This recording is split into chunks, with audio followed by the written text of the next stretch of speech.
All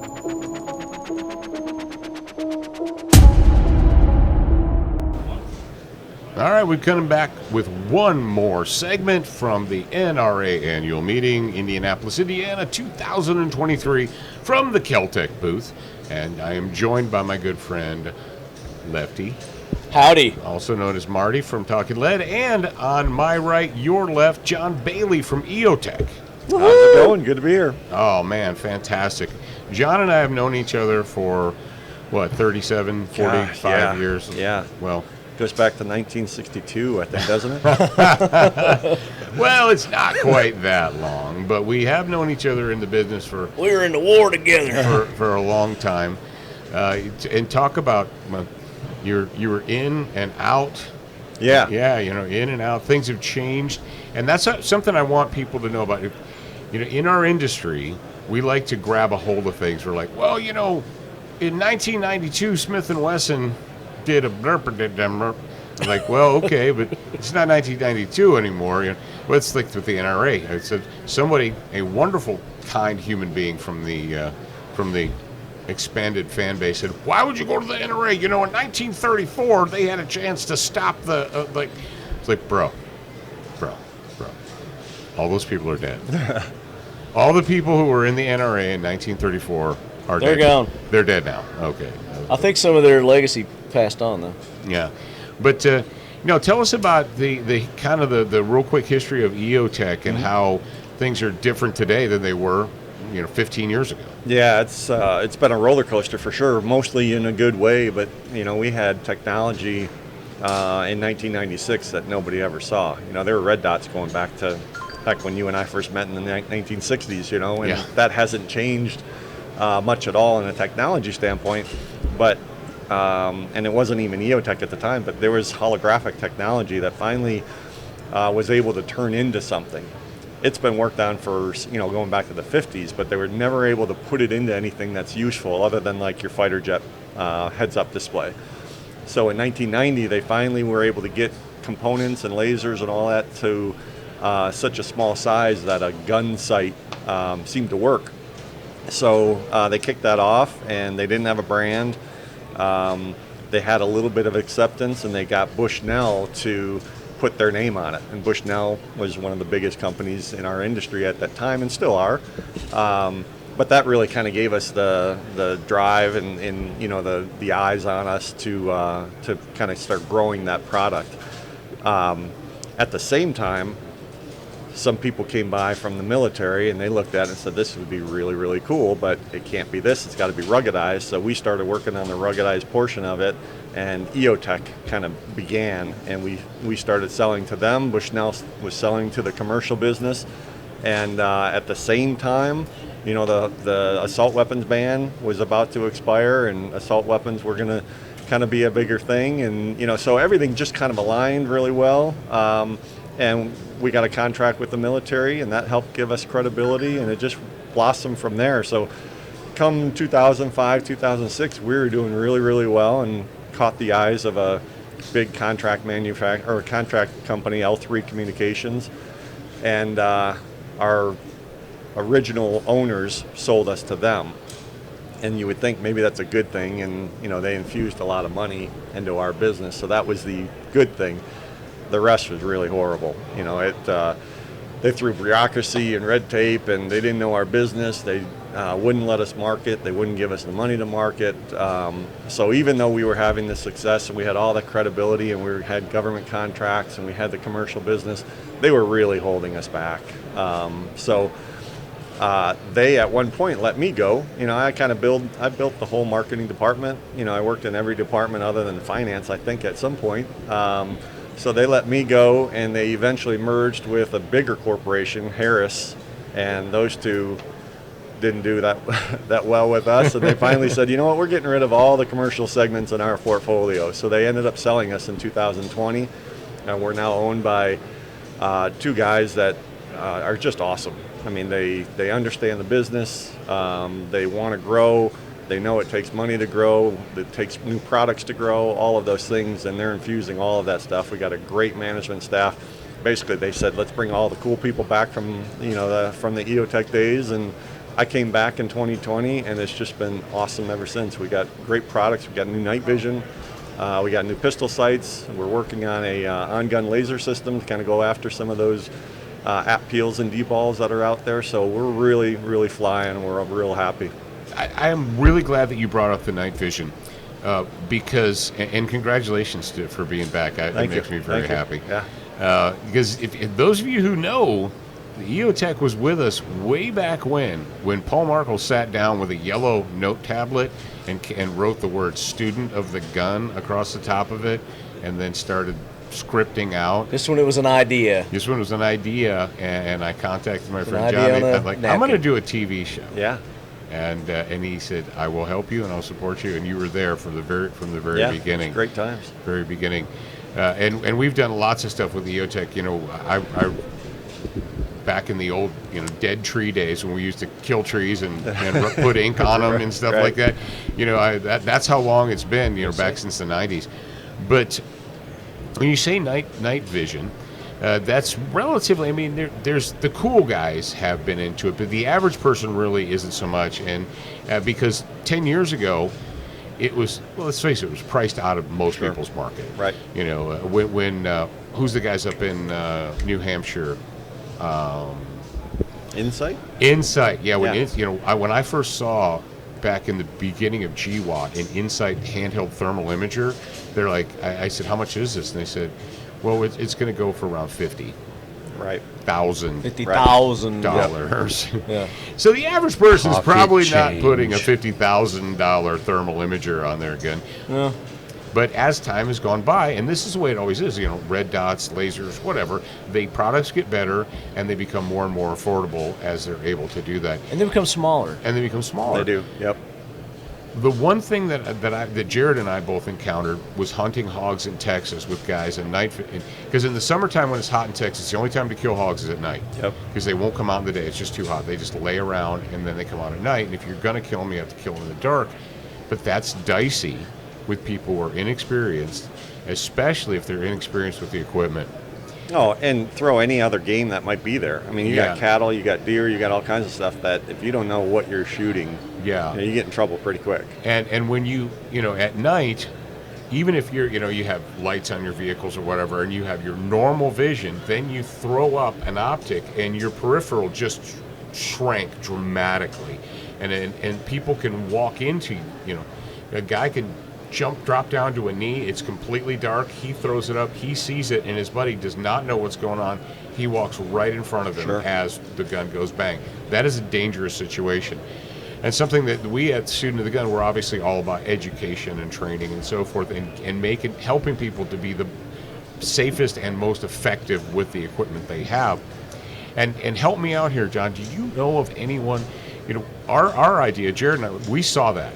And we saw that those close call moments were like, whoa. Like in person. Saw that. We're like, that was dicey, and we need to reel it in, and we need to make sure that everybody on the team is tight. Right. Because you can't. It's not like regular hunting, And we want people to be able to have that experience, but at the same time, we want them to not shoot their friends. Right. So how do we do that? Are you aware of anyone that's doing a night hunting safety program course primer? Not at all. Because that's something that we've wanted to do, and obviously the best way to do that is to partner with somebody who's actually invested in it. And I think if a night vision manufacturer were to say, hey, we want you to buy our products, we want you to use them successfully, effectively, and we also want everybody to be safe while they're doing it, because let's face facts, we just talked about that earlier, is the other side's always waiting for us to slip up. Oh, yeah. And all it's going to take is, somebody to get shot at night for some of their people to scream, and then the legislators like, oh, we need to change. We're going to have to. Well, no, they're just gonna have one on the next mass murder. All of a sudden there'll be a night vision sight on there. The next It'll just show up. Do you want to know the two best ways to have the most fun you can with your clothes on? Sure. One is strap an EOTECH to an AR and get in a helicopter, shoot some hogs. Yeah. Number two is strap an EOTECH to a Kel-Tec KSG and shoot some combat clays. Oh, yeah. We sent you those pictures, right? Yeah, I saw them. Yeah. Yep. Yeah. So Jared People, you should see people's faces when you just walk out onto a trap range with a KSG with an EOTECH on it, and these old FUD dudes with the brake opens are like, what? What are you planning to do here with that? Dude, it was so awesome. But the great thing with the EOTECH reticle, once you figure the lead, once you use the reticle to calculate lead, cheating. It's over with. It's over with. Yeah. People are like, you did that for real? Oh, we have video. Was this the regular size KSG, or was this like their super long? It was the original one. It was the original KSG. OG, baby. Yeah, those are the OG KSG. You take that extra long one out there now. Well, I take the extra long one everywhere with me. Zach, you take Zach everywhere? Terry has an affinity for reliability and function. A former Navy SEAL and Tier 1 operator, he approaches things from a practical performance perspective. Whether he's backpacking in a remote wilderness area or out on an arduous hunt in austere terrain, he's got a go big or go home approach that's tempered with a minimalist mindset. Take what you need and nothing you don't. Terry truly appreciates the EOTECH Sub 2000.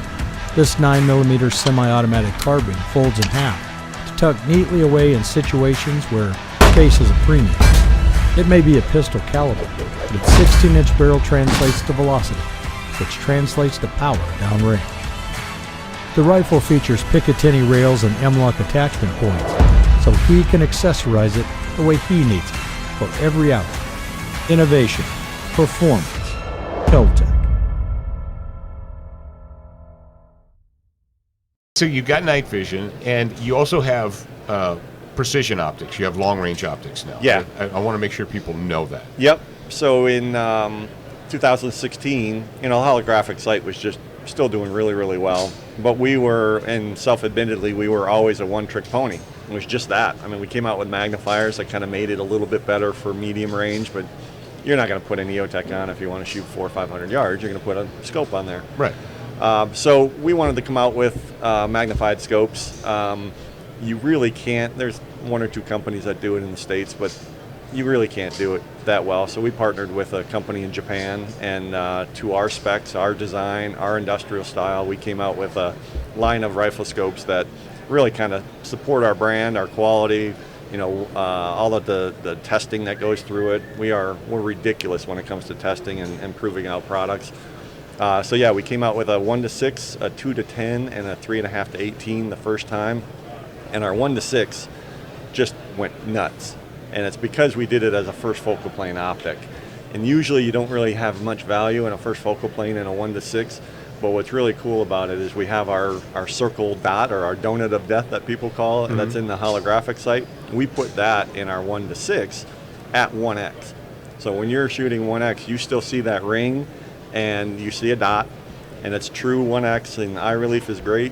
But the minute you dial that, like a first focal plane reticle, that all kind of expands and gets out of the sight picture, and then you have a really detailed crosshair for longer range shooting. Technology, my friend. So, I mean, it was just a ridiculously simple idea that nobody's ever done, and it just went nuts. So we now have it in our newer 1-10 in a first focal plane. 1-10. Yeah, yeah. And we did long range. We have a bench rest optic. We've got a couple hunting optics. So it's doing really, really well. We're really proud of the line. And the line is Vudu. Vudu, yeah. Vudu. The line is Vudu. VUDU. Yep. VUDU. VUDU. Is that an acronym for something? It's not. It's kind of funny. People ask us why we called it that. And, with product development, there's always products that you have that you try to work on, and you just can never really release them. There's either supply issues or just technology doesn't catch up. We were always working on one that just never seemed to get there, and I called it Vudu because there's going to be some voodoo magic to ever get that thing to release. Yeah. And it never did, but we're like, you know what? We really like the name Vudu. That'd be kind of cool, a little mysterious and ghostish and all that. So a little naughty. Yeah. So we called it Vudu. That's right. That's cool. And from what I've seen, they're very rugged. They're very rugged optics. Yeah, there's not a whole lot you could do with magnified optics that's different than anybody else.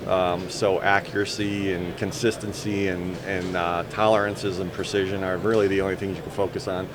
everybody I talk to that shoots or has looked through a Vudu, it's really our glass clarity that stands us from everybody else. There's just really no distortion, no colors or anything like that. It's just really, really good glass, and then our turrets track really well. So we're proud of it, but and you're going to shoot well with them. Well, John has promised that either himself, and he's always invited, or somebody from EOTECH is going to come out to Wyoming, and Well, it won't be somebody without me present. Well, there you go. I'm not trying to pin you down to come to Wyoming to do our long range, because in Wyoming we stretch it out. I know. Well, we stretch it out. You had me at a mile. When I first heard that, I'm like, yeah, I have to go there. This has to be done. Wyoming folk are riflemen. And it got to the point where they built a berm at 1 mile, and then the guys are like, this is too easy. Can we put one at 1.5 miles? Yeah. And so they're like, well, you see that mountain right there? Yeah. We'll put one. We'll use the mountain as a backstop, and we'll put one up there on the mountain. Now, the truth is, there's only about that many, and I'm holding up 5 figures for the radio audience, cartridges that can reliably get to 1.5, but it can be done. It can be done. And we did it last summer. We were out at 1.5, and the cool thing is, if you're wearing electronic ear pro that dial it up, you can you can hear the ding. Really? It's funny because we were online. We had about 10, 12 people or something, and everybody with electronic ear pro, when the shot broke, and it's like, and everyone with electronics like, I heard it. No kidding. Yeah, and the people that just had regulars didn't. But we could hear the ding. Wow. With the electronic. What about 2 miles? Yeah. With a 22. Yeah, 2 miles with a Ruger. There you go. No, but it's good. We're at 7,300 feet above sea level, and you can do things with bullets out there that you just can't do. Yeah. At sea level or on the East Coast, you just there's trees in the way. Yeah, you just don't have anything that's 2 miles clear. Yeah, it's just cheating. Really, it is. And if you ever want to learn how to dope wind, go to Wyoming. Yeah. And that's the best way to do it. And whether it's handguns, rifles, shotguns, whatever, the best way, people like to read books, and read books is great. People like to watch YouTube videos, and that's whatever. But the fact is, if you really want to have an understanding, you just got to do it.